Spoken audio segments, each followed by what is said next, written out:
WhatsApp guys, সবার কি অবস্থা? হাজির হয়ে গেলাম জবা সিরিয়ালের 208তম পর্বে কি ঘটতে চলছে তার অগ্রিম খবর নিয়ে। অলরাইট, এই পর্বটিকেও মিস করবেন না, কারণ এই পর্বে আপনারা দেখতে পারবেন এবার জবার চাচি এবং জবা তারা দুজনই জবার শাশুড়ির ফাঁদে পা দিতে চলছে আগামী পর্বে।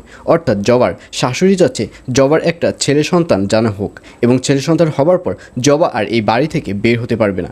আর এই ফাঁদেই পা দিতে চলছে জবার চাচি। জবার চাচিও যাচ্ছে যে জবা যেন খুব তাড়াতাড়ি একটা সন্তান নিয়ে নিক। আর এই কথা যখন জবার বড় ভাবি শুনতে পারবে, তখন জবার বড় ভাবি খুব ভালো করে বুঝতে পারবে এটা হচ্ছে একটা বিলকিস বেগমের চাল। আর এটি যখন জবাকে বোঝাতে যাবে, ঠিক তখনই জবার চাচি ভুল বুঝবে। জবার চাচি ভাববে যে জবার যে বড় ভাবি রয়েছে তার তো কোনো সন্তান টন্তান নেই, আর এর জন্যই জবার বড় ভাবি চাচ্ছে না জবার কোনো সন্তান না হোক। আর এটি ভেবে জবার বড় ভাবিকে প্রচুর পরিমাণে অপমান করবে জবার চাচি, এবং এক পর্যায়ে জবার বড় ভাবি কাঁদতে থাকবে আগামী পর্বে।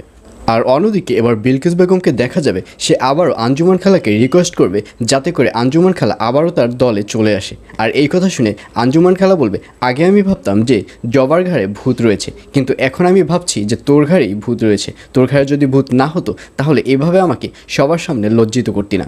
আর এইসব কথা শুনে বিলকিস বেগম বলবে, শোনবু, ভুল তো মানুষের একবারই হয়, আমার ভুল হয়ে গেছে, আর কখনোই আমার ভুল হবে না। যদি তুমি এবার আমার সাথে চলো তাহলে তুমি এবার জিতে যাবে, এটাই শিওর। আর এই কথায় যে বিলকিস বেগমের কথায় আঞ্জুমানও এবার বিলকিস বেগমের সাথে এক হয়ে কাজ করার সিদ্ধান্ত নেবে আগামী পর্বে।